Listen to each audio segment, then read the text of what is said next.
I filed for divorce the day after my wife tried to manipulate me, and I don't regret it for a second. That confession probably catches you off guard. Most people expect a story of escalation, of fights and counseling sessions, and desperate attempts to save what's left. But sometimes the clearest moments of your life come when someone shows you exactly who they are, and you finally have the courage to believe them. My name is Thomas Bennett. I'm 35, a quality control manager at a manufacturing plant outside Toledo, pulling in $78,000 a year. Not rich, not poor, solid middle class with a steady paycheck and benefits. My parents raised me to understand that marriage means teamwork, not transactions. You work together, you support each other, you build something bigger than either of you could manage alone. That's what I thought Jessica and I had built. Jessica Claire Bennett. She took my name when we married 5 years ago, something that made my old-fashioned heart swell with pride.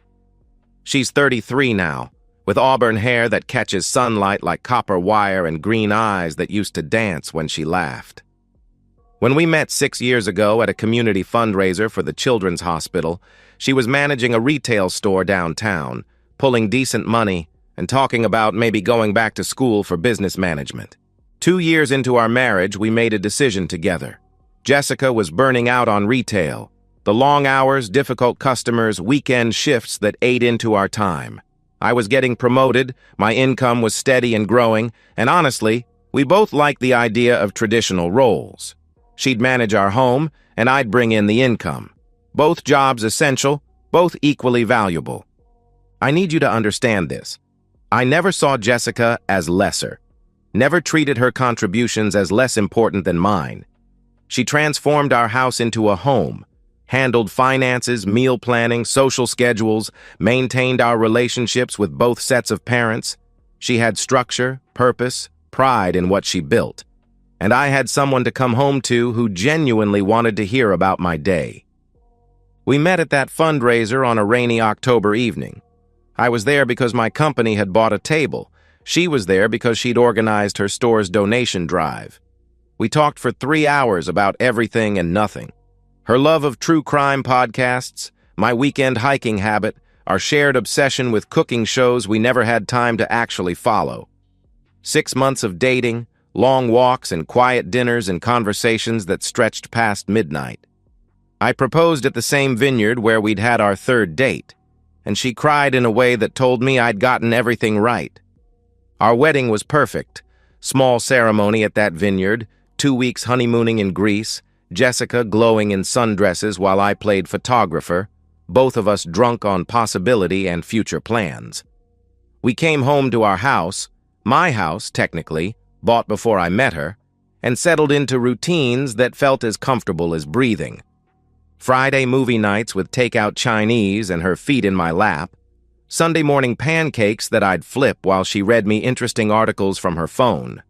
Weekend hikes where we'd pack sandwiches and talk about everything we wanted to do, places we wanted to see, the life we were building step by step. We had our disagreements, of course. Jessica could be stubborn about loading the dishwasher her way, and I had a tendency to leave coffee cups around the house. But we talked things through like adults, compromised like partners, never let anything fester into resentment. Jessica had her monthly girls' nights, high school friends she'd maintained relationships with despite different life paths. I encouraged it. She deserved time with friends, deserved to laugh and gossip and remember who she was before she became half of Thomas and Jessica. I trusted her completely. Now I need to tell you about those friends, because their names will matter later. Brianna Hayes, married to a corporate lawyer, always arriving to gatherings with some new designer purse or jewelry that she'd flash around like proof of her worth. Vanessa Moore, married to a real estate developer, more interested in what her husband could provide than who he actually was. And Tiffany Moore, on her third engagement after 2 divorces, treating marriage like a business transaction with exit clauses. I'd jokingly warned Jessica about Brianna's influence before, how she seemed to measure love by the price tags attached to it. But I never seriously worried. Jessica had a good head on her shoulders, strong values, genuine contentment with our life. Last Friday evening, this was just 1 week ago, I kissed Jessica goodbye as she headed out for girls' night, told her to have fun and not let Brianna talk her into anything crazy. "I'll behave," she promised with a laugh. "I'll probably be home by 11. I watched her drive away in her Honda Civic, completely unaware that I was watching the last normal moment of our marriage disappear down our street. I had no idea that kiss goodbye would be the last normal moment of our marriage. By Monday evening, the woman I married would be gone, replaced by someone I didn't recognize. What I'm about to tell you, I pieced together later from Jessica's own admissions, details she revealed during our final confrontation when she was desperate to explain, to make me understand how everything went so wrong so fast. The girls met at Bella Vista, that upscale bistro downtown where entrees start at $30 and the wine list requires a second mortgage. Champagne flowing, designer bags displayed like trophies on the table, 4 women in their 30s pretending their problems could be solved with the right credit limit. Brianna arrived first, naturally, flashing her anniversary gift, a Chanel bag worth more than I make in a month. "I told Michael if he didn't step up this year, he'd be sleeping on the couch until Christmas," she announced, like extortion was relationship advice. "Men need to understand what they have to lose." Vanessa laughed, swirling her overpriced wine. "I use the bedroom like a reward system," she bragged. "Perform well, get access, slack off, get locked out. Works like a charm." Jessica told me later she felt uncomfortable, that their words didn't sit right. This wasn't the relationship wisdom she wanted to hear. But then Tiffany leaned forward with the poison that would destroy everything we'd built. "You have to train them, Jessica," Tiffany declared with authority. "Make them work for your attention, your affection, your time.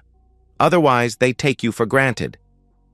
"That sounds manipulative," Jessica responded, and I can picture her frowning, her instincts fighting against their influence.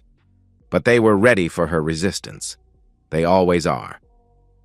"Look at your life," Brianna pressed. "You cook, you clean, you manage the house while Thomas goes to work and comes home to everything handled. What does he do to earn that? What does he do to show he appreciates you?" "He provides for us," Jessica replied defensively. "He works hard. The bare minimum," Vanessa interrupted sharply. "Any man should work. But what else? When's the last time he surprised you? Brought you flowers for no reason? Planned something special just because?" I can see them systematically dismantling Jessica's contentment, reframing our partnership as her servitude, my provision as basic obligation, our happiness as her settling for less than she deserved. "You're too easy," Tiffany declared, and this is the line that sealed our fate. "You give him everything he wants, clean house, hot meals, regular intimacy, and ask nothing in return. No wonder he's comfortable. You've trained him to expect everything and give nothing." "So what are you suggesting?" Jessica asked, and later she told me her voice was small, uncertain. "Stop," Brianna said simply. "Stop cooking. Stop cleaning. Stop making his life comfortable until he starts making yours special." "Withhold intimacy," Vanessa added with a cruel smile.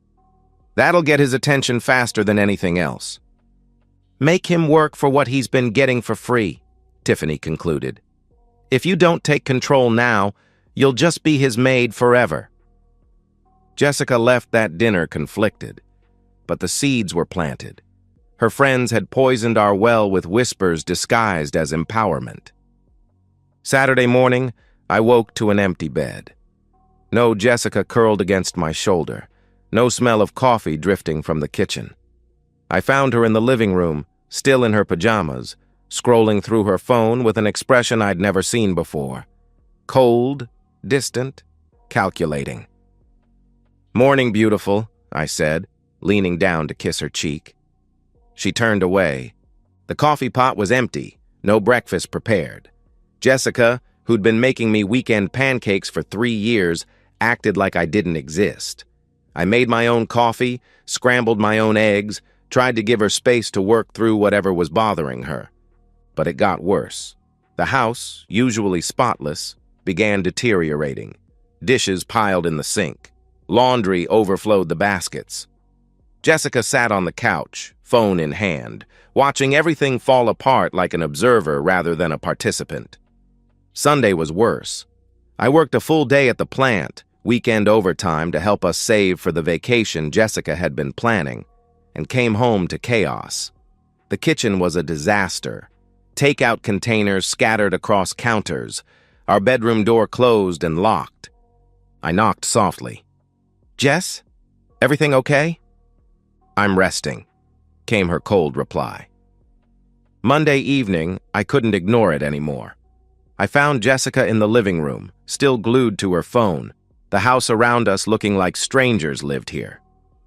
"We need to talk," I said, sitting across from her.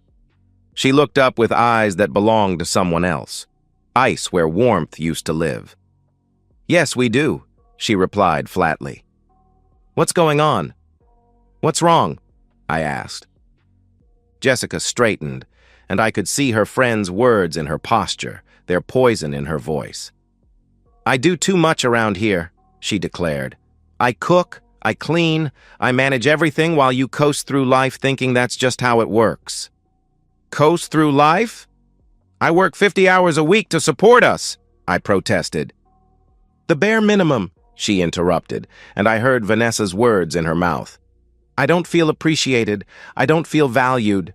I'm not your maid, Thomas." "I never treated you like a maid. We're partners," I started.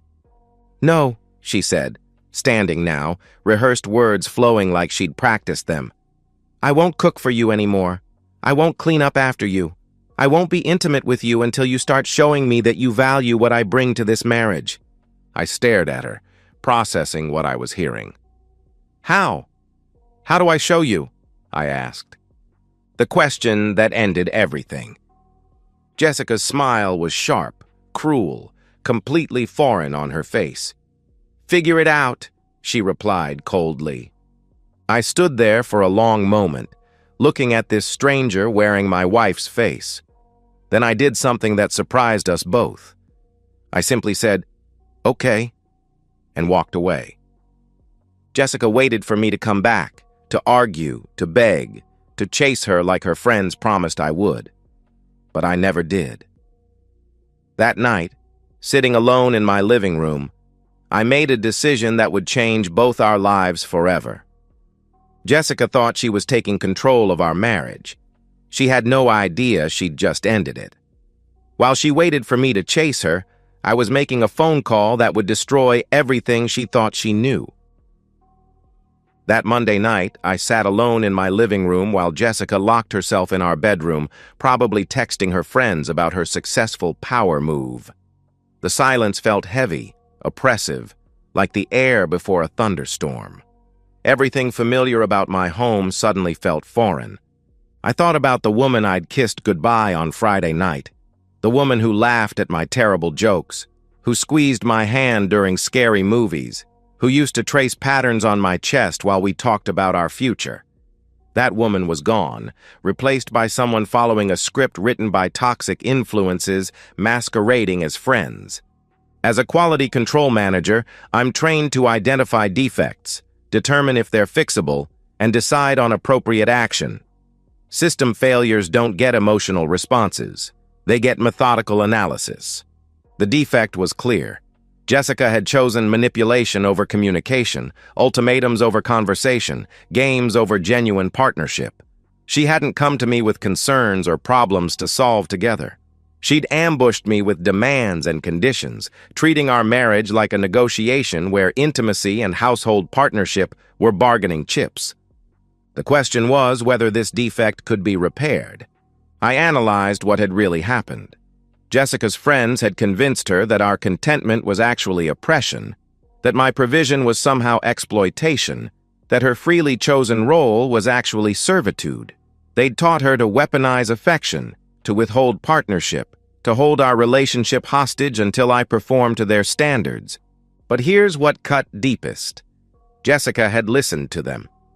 After 5 years of genuine partnership, she'd chosen to believe that I was taking advantage of her rather than simply talking to me about feeling unappreciated.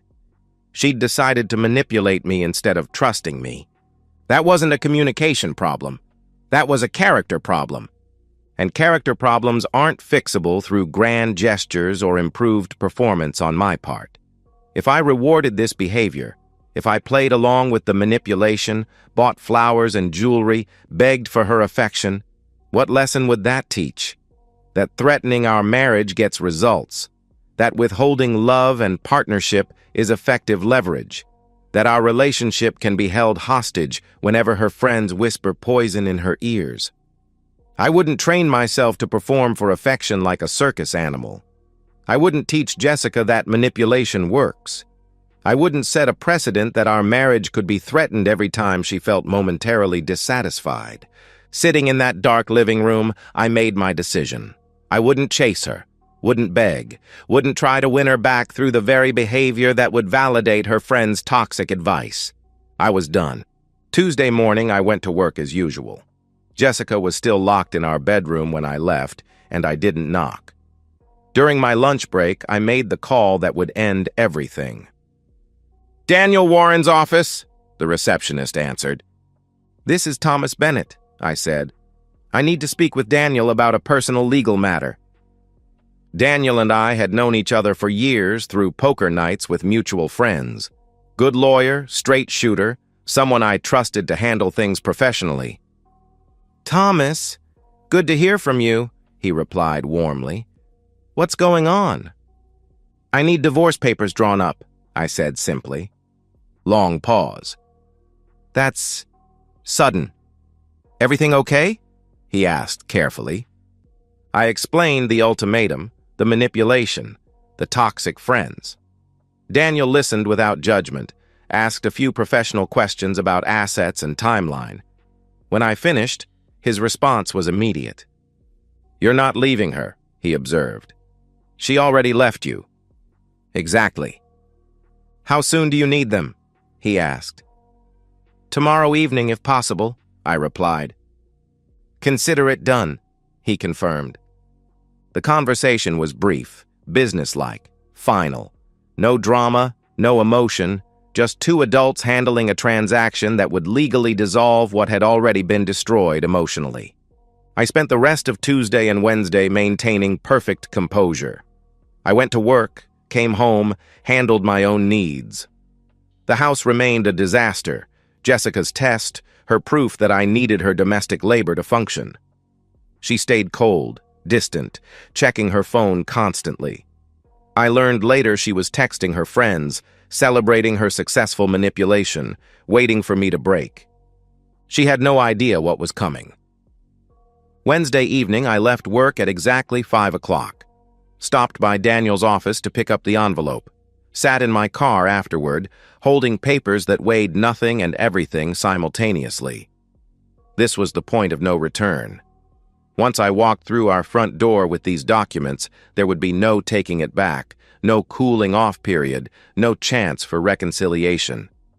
I thought about the woman I'd married 6 years ago, the woman who'd cried happy tears when I proposed, who'd danced with me at our wedding like we were the only people in the world. I grieved for her, for us, for the future we'd planned that would never exist. But I couldn't mourn someone who'd chosen to become a stranger. I started the engine and drove home. Walking up to our front door, I felt oddly calm. The envelope in my hand contained the legal framework for ending 5 years of marriage. But the real ending had happened Monday night, when Jessica chose manipulation over communication. When she decided to follow her friend's toxic playbook instead of trusting the man she'd promised to love and honor. I walked into that house with an envelope that weighed nothing and everything at the same time. Jessica was on the couch, probably thinking about what designer bag she'd demand next. She didn't even look up when I came in. She should have.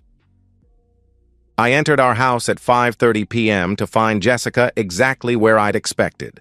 Sprawled on the couch, remote in one hand, phone in the other, surrounded by the deliberate chaos she'd created to prove her point. Dirty dishes covered every surface, laundry spilled from overflowing baskets, and the woman who'd once taken pride in our home sat in the middle of it all like a queen surveying her kingdom of neglect. She didn't greet me, didn't acknowledge my presence, just continued flipping through channels with the same cold indifference she'd shown for 3 days. I didn't announce myself, didn't try to make conversation. Simply walked to the coffee table and slapped the manila envelope down directly in her line of sight. The sound made her glance over lazily, like I'd set down a bill or some mundane paperwork. "What's this?" she asked. Her tone was dismissive, bored, like she couldn't be bothered with whatever trivial matter I was presenting. "Open it," I replied simply. Something in my voice must have penetrated her indifference because she actually looked at me for the first time in 3 days. My expression apparently told her nothing because she shrugged and picked up the envelope. She opened it with casual disinterest, probably expecting a work document or insurance forms. I watched her eyes scan the first page, watched the exact moment when the words "petition for dissolution of marriage" registered in her brain. Her face drained of all color. The papers slipped from suddenly nerveless fingers, scattering across the coffee table like the fragments of our marriage. What is this?" she stammered. She was laughing nervously, a high, brittle sound that belonged to someone on the edge of hysteria. "Thomas, this isn't funny." "I'm not laughing," I replied flatly. The simple statement hit her like a physical blow. She stood abruptly, papers falling to the floor, panic flooding her features as the reality began to sink in. "This is some kind of joke, right?" she asked desperately. "Some kind of manipulation tactic to get me to—" "No games, Jessica. No manipulation. Just consequences," I answered. "Consequences?" Her voice cracked on the word. "For what? For asking to be appreciated in my own marriage?